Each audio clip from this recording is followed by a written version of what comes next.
Salam saudara-saudara yang terkasih. Kesempatan ini kita jumpa lagi. Mari kita menggali dan merenungkan firman Tuhan yang terambil dari Roma pasal 1 ayat 16. Saya akan bacakan buat kita semua. Sebab aku mempunyai keyakinan yang kokoh dalam Injil, karena Injil adalah kekuatan Allah yang menyelamatkan setiap orang percaya. Mari kita sambung kemudian ke Markus 16 ayat 20. Mereka pun pergilah memberitakan Injil ke segala penjuru, dan Tuhan turut bekerja dan meneguhkan firman itu dengan tanda-tanda yang menyertainya. Saudara yang terkasih, Injil itu kekuatan Allah. Jadi mengapa bukan itu yang kita gali dengan sungguh-sungguh?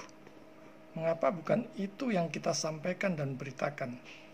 Sehingga jemaat bisa dikuatkan, bisa dihibur, dan mempunyai harapan-harapan yang teguh. Jadi bukan hanya kesaksian-kesaksian kosong yang bisa ditambah-tambahi, dilebih-lebihkan, dikurangi. Sebab setiap orang bisa saudara-saudara bersaksi tentang apa saja. Karena natur manusia berdosa, jadi bisa saja tambahi dikurangi sesuai dengan apa yang menguntungkan dirinya. Kitab suci hanya kita buka saat kita butuhkan. Apakah kita membukanya di saat-saat kita terdesak, saat-saat kita memerlukannya, atau bagaimana? Kita memperlakukannya bagaimana? Bahkan kita memperlakukan Tuhan bagaimana? Sementara kalau di kalangan persekutuan, pelayanan, ataupun gereja, mungkin yang diberitakan apakah semua itu tentang campur tangan pertolongan Tuhan, tentang perbuatan-perbuatan besar Tuhan yang Tuhan lakukan, atau sebenarnya tentang dirinya sendiri. Saudara yang terkasih, kecenderungan orang berdosa adalah melebih-lebihkannya. Apa yang dianggap akan menguntungkan dirinya, ya akan ditambahkan, akan dilebih-lebihkan gitu. Melebih-lebihkan sekiranya apa yang bisa menguntungkan dirinya sendiri. Mengapa juga dari dulu terus saja suatu persekutuan ataupun suatu gereja terus mencekoki jemaat dan anggota persekutuannya dengan tanda-tanda dan mujizat. Jadi setiap hari hanya bicara tanda-tanda dan mujizat. Sementara saving faith atau iman yang menyelamatkan, iman yang sejati itu bagaimana? Masih mereka pahami ataukah mereka masa bodoh? Yang penting aku mengalami dan sebagainya. Apakah iman yang menyelamatkan itu, yang membawa pada keselamatan itu, bisa dipahami oleh mereka dengan baik atau tidak? Iman sejati yang menyelamatkan di dalam Kristus belum mereka mengerti dan pahami. Sementara mereka hanya terus minta tanda-tanda mujizat, minta pengertian-pengertian yang aneh-aneh dan sebagainya. Saudara yang terkasih, berikan iman, berikan firman, berikan firman. Bagikan firman, sampaikan firman. Kitab suci bukan untuk disimpan rapat-rapat dan jadi pajangan, ya, sekedar pajangan. Ya, apalagi di masa-masa pandemi seperti ini, ya, kita buka kalau kita perlu saja, kalau kita ada waktu saja. Bagaimana kita tahu kehendak Allah? Bagaimana kita tahu yang benar dan tidak? Bagaimana kita tahu standar kebenaran? Bagaimana pergi mengerjakan amanat agung kalau tidak disertai dengan rajin, tekun, disiplin di dalam menggali firman Tuhan? Kalau kita tidak mempunyai kerinduan, kehausan, antusiasme, sukacita di dalam menggali firman Tuhan. Kalau yang disampaikan tiap minggunya adalah apa yang di luar maksud dan kehendak Tuhan, sia-sia saudara. Tetapi maksud dan kehendaknya sendiri yang disampaikan. Jadi sebenarnya mereka lupa. Bukan maksud Tuhan, bukan kehendak Tuhan. Tetapi adalah, saya ingin menyampaikan ini, ya sampaikan ini. Kehendak saya seperti ini, ya ini yang saya sampaikan. Apakah seperti itu saudara-saudara? Kalau tiap minggu hanya diisi tentang kesaksian-kesaksian tentang dirinya sendiri, pencapaian-pencapaiannya, pengetahuannya yang luar biasa, fasih lidahnya, dan sebagainya.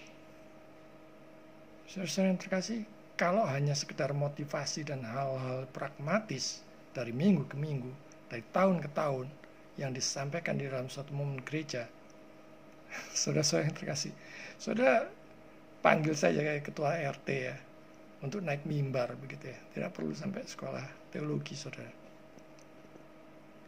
Kalau memang motivasinya ya hanya memberikan motivasi, kemudian ajarannya yang pragmatis, karena universal, banyak yang bisa, saudara-saudara. Mengisi khotbah gereja setiap minggunya, itu saja yang diberitakan. Hal-hal yang pragmatis, yang simple, yang motivasi tentang kehidupan sehari-hari, yaitu bisa kita sampaikan di dalam persekutuan kecil, saudara. Saudara bisa bersaksi di sana tanpa harus menunggu mimbar dan sebagainya. Jadi tanpa kita sadari, spirit material dunia telah meracuni, mengotori setiap aspek hidup ini. Spirit of the material world, ya. Spirit material dunia, materialis, ya. Kompromi dengan kejahatan, kekotoran dunia ini di dalamnya. Bahkan banyak anak-anak yang percaya ikut andil di dalamnya.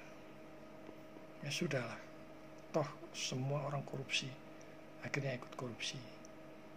Ya sudahlah, banyak yang sudah biasa dengan dusta dan hanya demi kebaikan, toh demi kebaikan alasannya, akhirnya berdusta juga. Dusta untuk tujuan baik kan tidak apa-apa. Ya defense-nya seperti itu, saudara.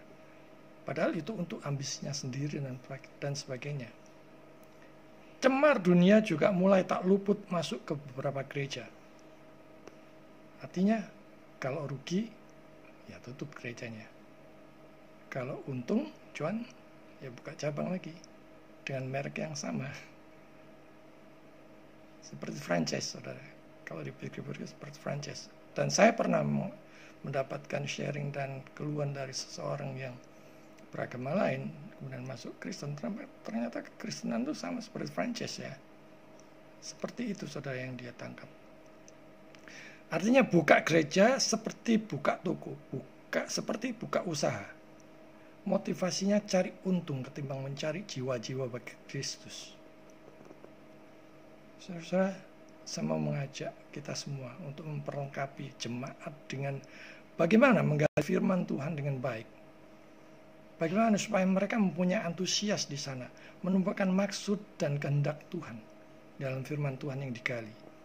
Jadi seperti bayi yang selalu merindukan susu yang murni, yang sehat untuk tumbuh. Ya.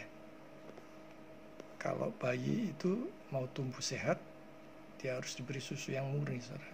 Dalam hal kerohanian juga demikian. Jemaat hendaknya didorong berkobar-kobar untuk menjangkau, untuk melayani, untuk PI, dan melakukan misi sebagai orang yang sudah ditebus, tidak ongkang-ongkang kaki, tidak santai-santai saja, tidak berleha-leha saja menikmati, toh aku sudah ditebus. Ya. Jadi gereja menghentikan segala praktek dari sarang penyamun. Nah, apakah dengan memperlengkapi jemaat kemudian menjadi takut mereka lebih pintar, takut mereka lari ke gereja lain atau sebagainya, dan sebagainya? Patut kita renungkan, saudara. Arahkan mereka pada Kristus, bukan dirimu yang diidolakan mati-matian. Saya sering menemui kalau pendeta atau gembalanya atau junjungannya mungkin disentil sedikit saja sudah marah, saudara. Sering sekali terjadi yang seperti ini. Karena penokohan, karena idola terhadap gembalanya, terhadap hamba Tuhan tertentu. Sehingga seperti demikian. Arahkan mereka pada Kristus. Sekali lagi, bukan dirimu yang diidolakan mati-matian. Kita memerlukan kitab suci. Hanya kitab suci, sola scriptura. Beri jemaat makanan yang berisi dari kitab suci, bukan yang berisi dari dongeng, kesaksian, dan omong kosong. Dari pribadi-pribadi yang tidak bertanggung jawab, saudara. Agar jemaat bisa bergerak, bisa tumbuh, bisa berbuah untuk kemuliaan Tuhan. Nah, dikatakan di situ Injil adalah kekuatan Allah yang menyelamatkan. Nah, kalau kita tahu seperti ini, saudara-saudara, aneh kalau tidak digali dengan sungguh-sungguh. Aneh kalau tidak berusaha menemukan maksud Tuhan di dalamnya.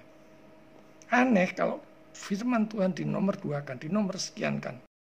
Sementara kesaksian diri sendiri yang dinomor satukan. Ya. Sementara yang ditonjolkan mungkin sisi lain ilustrasi-ilustrasi yang yang kesannya canggih dan sebagainya yang ditonjolkan. Tapi kitab suci digeser dan dilewati, saudara-saudara. Saudara-saudara perlu tahu dan kita renungkan sungguh-sungguh bahwa kitab suci firman Tuhan adalah kesaksian Allah sendiri. Injil itu kekuatan Allah yang menyelamatkan. Apakah puji-pujian menyelamatkan? Mengapa sampai teler dan capek mengulang-ulang puji-pujian berkali-kali sehingga pada waktu penyampaian firman, pemberitaan firman sudah capek. Mereka sudah lelah, sudah tidak antusias lagi. Sudah teler bahkan hingga tertidur mendengarkan firman Tuhan. Yang seharusnya dia bisa mendapatkan sesuatu yang bernilai kekekalan di dalamnya. Apa pengertian bertemu dengan firman Tuhan? Bertemu dengan Tuhan bagi saudara. Melalui firman-Nya atau melalui puji-pujian saudara sendiri yang membuat saudara terpuaskan. Kita patut merenungkan bersama-sama. Pujian itu saudara yang menyampaikan. Mungkin salah satunya saudara sendiri yang juga yang menciptakannya sesuai dengan maksud saudara. Tapi apakah itu juga sesuai dengan maksud Tuhan?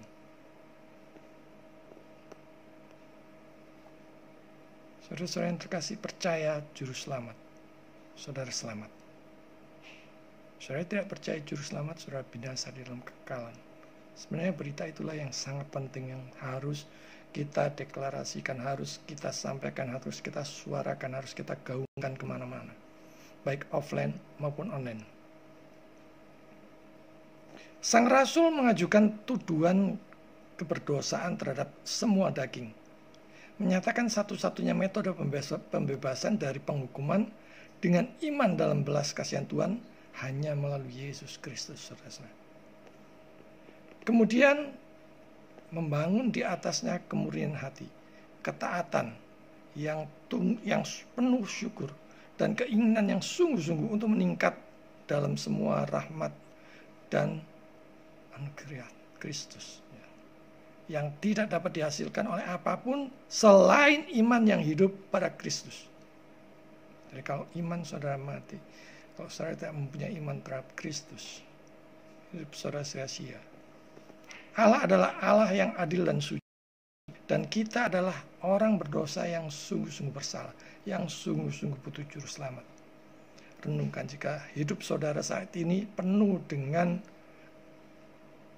kecemasan, kekhawatiran, ketakutan, tidak ada damai sejahtera di sana. Saya menawarkan hari ini juga Yesus kepada saudara sebagai Tuhan dan Juru Selamat pribadimu, supaya engkau beroleh hidup yang kekal. Dan di situ dikatakan pergi memberitakan Injil ke segala penjuru. Jadi bukan hanya puas puluhan tahun menikmati meja, kursi, mimbar kehormatan yang nyaman, yang besar ya. Teriak sana sini sesat, tapi tidak pernah memberitakan Injil. Saudara seharusnya lebih giat, kita seharusnya lebih giat, lebih antusias, lebih sukacita, lebih berkobar-kobar daripada mereka yang kita tuduh sesat, yang kita klaim sebagai sesat dan menyimpang. Tapi mereka pergi keluar menjangkau. Bahkan mereka menolong orang-orang yang lemah, membebaskan mereka yang terikat. Dengan pengertian mereka yang kacau balau. Seharusnya kita malu, saudara-saudara. Matthew Henry mengatakan ada kebenaran yang dibawa oleh Mesias dan diberitahukan di dalam Injil. Yaitu adalah kebenaran Kristus yang adalah Tuhan, yang datang dari kepuasan yang tidak terbatas nilainya. Iman adalah segalanya, baik di awal maupun kemajuan kehidupan kekristenan, kehidupan orang percaya. Dari iman kepada iman. Iman yang terus maju dan mendapatkan kemenangan atas ketidakpercayaan.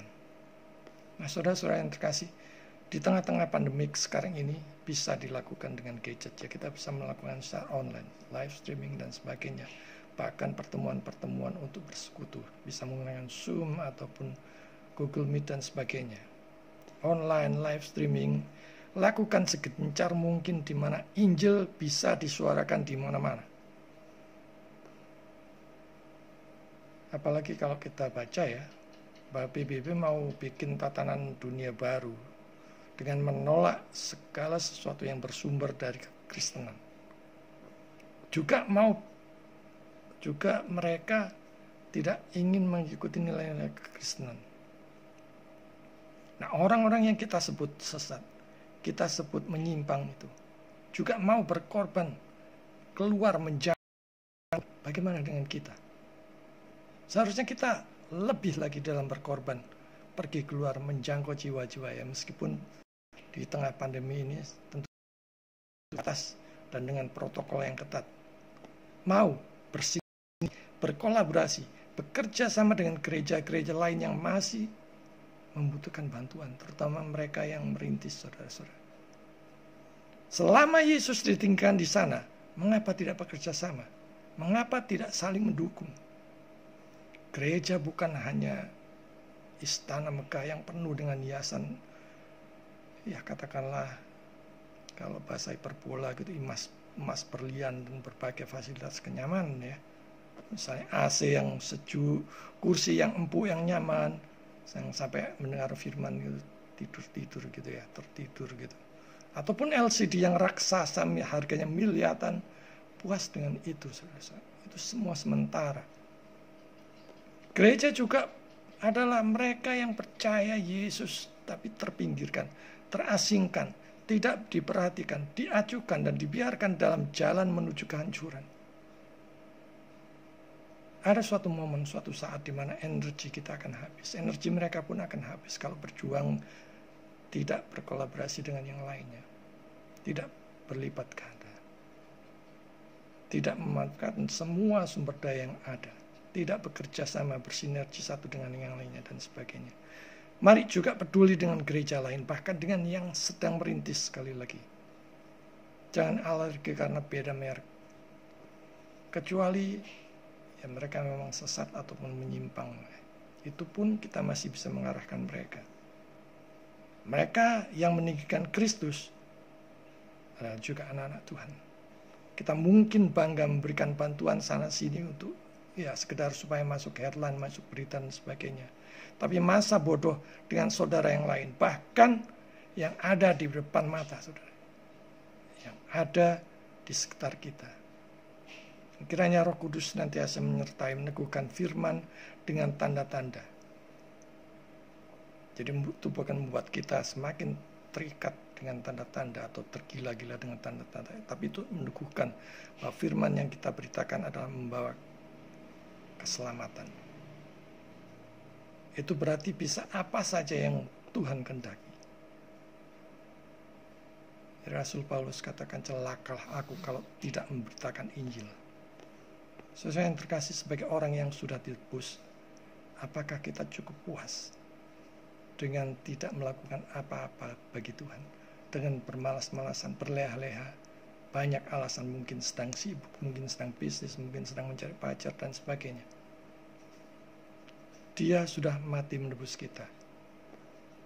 Apa yang kita beri bagi dia?